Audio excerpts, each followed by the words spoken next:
Di sebuah desa yang jauh dari keramaian kota, hiduplah seorang gadis bernama Laras.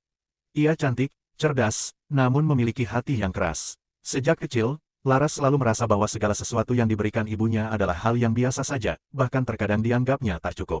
Ibu Laras, Ningsih, adalah seorang wanita yang penuh kasih sayang, selalu berusaha memberikan yang terbaik untuk anaknya meski dalam keterbatasan. Laras sering membentak ibunya karena merasa tak pernah cukup, tak pernah dihargai. Ia sering melampiaskan kekesalannya kepada Ningsih, padahal ibu itu hanya ingin melihat Laras bahagia. Suatu hari, ketika Laras merasa kesal karena tidak diizinkan pergi ke pesta yang diinginkannya, ia berkata dengan suara penuh amarah, "Ibu, kamu selalu menghalangi hidupku.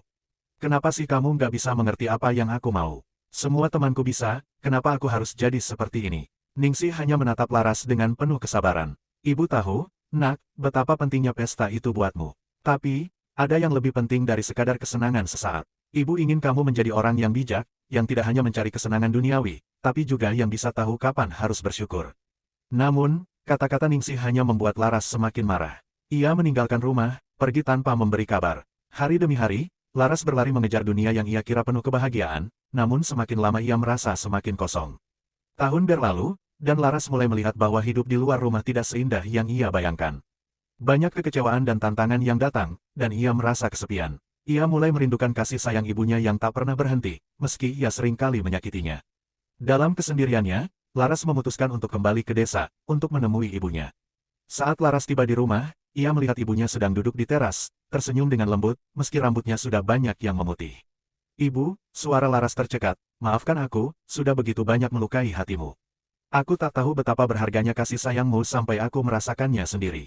Ningsih hanya mengangguk pelan, meraih tangan Laras dan menggenggamnya erat. "Ibu selalu tahu, Nak, bahwa suatu saat kamu akan mengerti.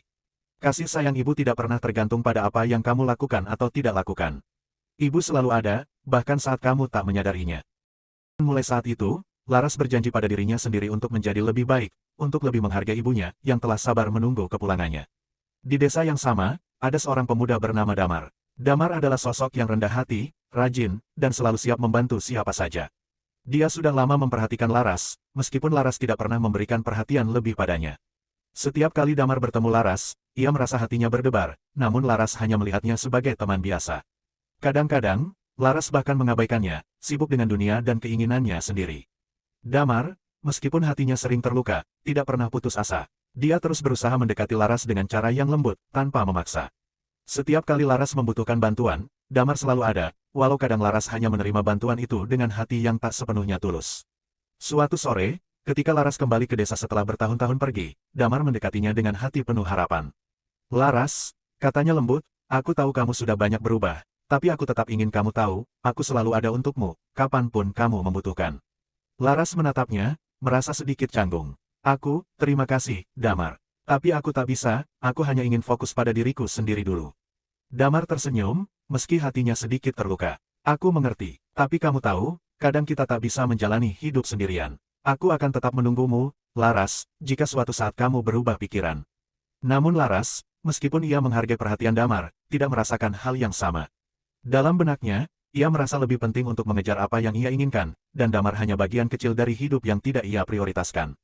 Laras sering mengabaikan Damar dan bahkan merasa risih dengan perhatian yang diberikan pemuda itu. Tahun-tahun berlalu, dan meskipun Damar tetap setia menunggu, Laras semakin sibuk dengan perjuangannya untuk menemukan makna hidup di luar rumahnya. Sampai suatu hari, Laras kembali menyadari sesuatu yang penting. Suatu malam, setelah berbincang dengan ibunya yang penuh kesabaran, Laras berpikir tentang orang-orang yang selama ini ada untuknya, orang-orang yang selalu mengingatkannya tentang arti sejati dari kasih sayang dan perhatian. Suatu sore yang tenang, saat matahari tenggelam di ufuk barat, Laras memutuskan untuk pergi ke rumah Damar. Dia tahu, dalam hatinya, bahwa Damar tidak hanya menyukai dirinya, tapi juga selalu peduli tanpa mengharapkan balasan. Ketika Laras sampai di depan rumah Damar, ia melihat pemuda itu sedang duduk di beranda, seperti menunggu sesuatu. "Laras," Damar terkejut saat melihatnya, senyumnya merekah, namun ada keraguan di matanya. "Kau, ada perlu apa?" Laras menghela napas, lalu dengan suara pelan berkata, "Damar, aku sadar, aku tidak pernah memberi kesempatan padamu. Aku terlalu egois, dan sekarang aku ingin mencoba menjadi lebih baik. Aku tidak tahu apa yang aku rasakan sekarang, tapi aku ingin belajar lebih menghargai semua orang yang telah sabar dengan diriku, termasuk dirimu." Damar terdiam sejenak, kemudian mengangguk pelan, "Aku tidak pernah berharap lebih, Laras. Aku hanya ingin kau bahagia. Jika itu berarti aku ada di sampingmu sebagai teman, aku sudah cukup." Pada suatu sore yang cerah, saat langit biru dihiasi dengan awan tipis, Damar mengundang Laras untuk bertemu di tempat yang biasa mereka habiskan waktu bersama, sebuah kebun yang penuh bunga. Damar menatap Laras dengan penuh harapan, memegang sebuah kotak kecil di tangannya. Laras, katanya dengan suara lembut, aku sudah lama menyimpan perasaan ini, dan aku ingin kamu tahu. Aku ingin menghabiskan sisa hidupku bersamamu. Aku mencintaimu, dan aku ingin melamarmu. Laras terdiam sejenak. Ada keraguan di matanya, namun bukan keraguan tentang perasaan Damar. Damar, katanya dengan nada dingin, aku tidak bisa menerima lamarannya. Kamu tidak pantas untukku. Laras menatap Damar dengan tatapan yang tajam, seolah ingin menegaskan setiap kata yang diucapkannya. Kamu itu, tidak selevel dengan aku. Kamu jelek, Damar, tidak seperti laki-laki yang pantas aku pilih. Aku yang cantik, dan kamu, tidak cocok. Kata-kata itu seperti petir yang menyambar hati Damar. Ia merasa seakan dunia runtuh di hadapannya. Ia terdiam, tak tahu harus berkata apa. Namun, meskipun hatinya hancur, Damar tetap mencoba untuk tidak menunjukkan betapa sakitnya mendengar kata-kata Laras. Laras, jawabnya dengan suara bergetar, aku mungkin tidak sehebat yang kamu harapkan, aku mungkin tidak tampan atau kaya, tapi aku mencintaimu dengan tulus.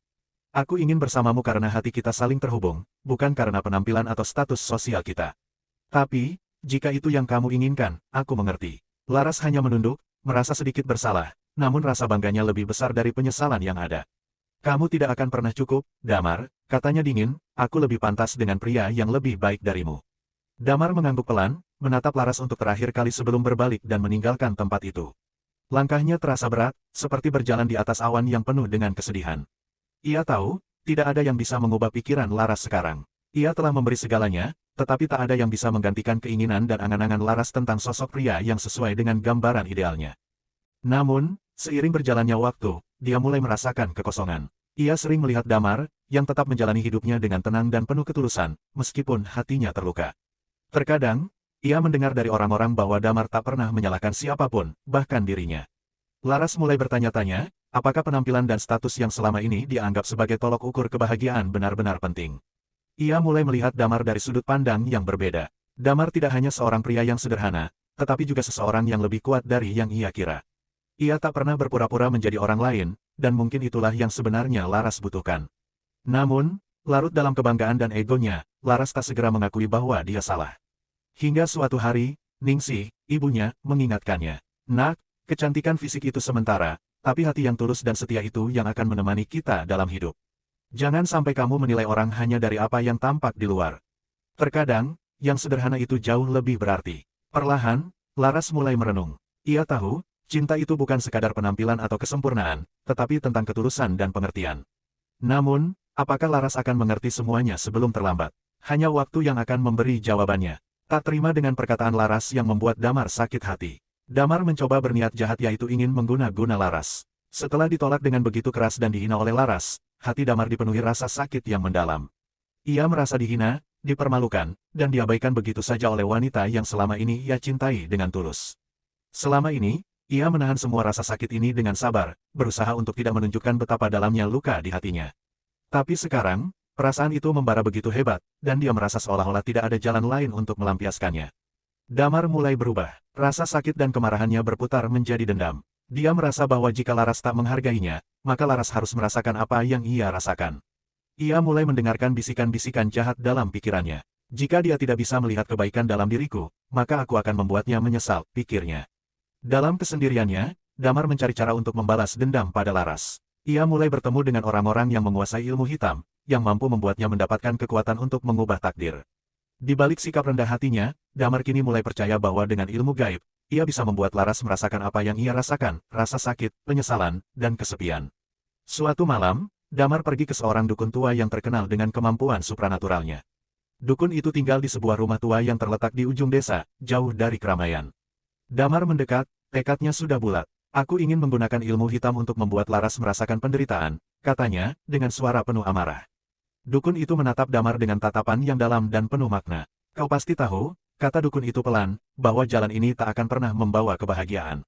Menggunakan kekuatan seperti itu akan membuatmu semakin terjerat dalam kegelapan. Namun, jika kamu tetap teguh, aku akan memberimu apa yang kau cari. Damar, yang hanya dipenuhi oleh amarah dan rasa sakit, mengangguk tanpa ragu. Dengan bantuan dukun itu, ia berhasil memperoleh kekuatan yang bisa mempengaruhi Laras.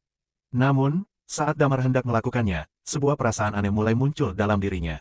Sesaat sebelum ia melakukan ritual tersebut, pikirannya kembali ke momen-momen indah ketika ia membantu Laras dengan tulus, meskipun seringkali ia dihina dan disia-siakan. Rasa kemarahan itu mulai memudar sedikit demi sedikit, dan ia mulai meragukan dirinya sendiri. Apakah ini benar? Apakah ini yang seharusnya kulakukan? Batinnya, seketika, wajah ibunya, Ningsih, terbayang di benaknya. Ibu yang selalu mengajarkan tentang kesabaran dan kasih sayang tanpa pamrih. Tapi mengingat kata-kata Laras yang membuatnya sakit hati, maka dia meneruskan apa kata hatinya. Dengan bantuan dukun Damar berhasil membuat Laras menjadi seperti orang tidak sadarkan diri.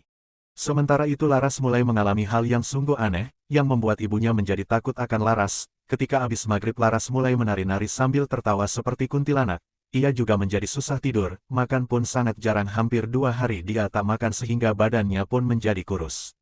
Ibu Ningsih sangat sedih melihat anaknya, ia mencoba mencari ustadz yang pandai mengobati. Akhirnya Ibu Laras pergi ke kampung sebelah pergi mencari ustadz yang pandai mengobati. Setelah diobati oleh sang ustadz akhirnya Laras mulai ada perubahan. Berapa hari kemudian Laras menjadi sembuh total. Ibu Ningsih bertanya kepada ustadz kenapa anaknya menjadi seperti itu. Ustadz pun dengan berat hati berkata kalau anaknya itu sedang kena guna-guna. Ibu Ningsih bertanya siapa yang tega mengguna-guna anaknya. Ustadz pun menjawab, ada seseorang yang sakit hati karena dikatai-katai oleh Laras sehingga orang tersebut sakit hati dan memilih untuk melukai Laras dengan guna-guna. Di situ Ibu Laras langsung mengingat sesuatu, sebulan yang lalu Laras pernah mengatakan kalau dia dilamar sama seseorang tapi Laras menolaknya karena Laras tidak mencintainya dan Laras menolak dengan tegas. Mungkin disitulah orang itu sakit hati kepada Laras sehingga membuat Laras menjadi seperti ini. Ambil hikmah dari kisah ini. Jangan pernah berkata kasar kepada seseorang, karena kita tidak tahu bagaimana perasaan seseorang yang telah sakit hati, bisa-bisa membuat kita menjadi rugi sendiri.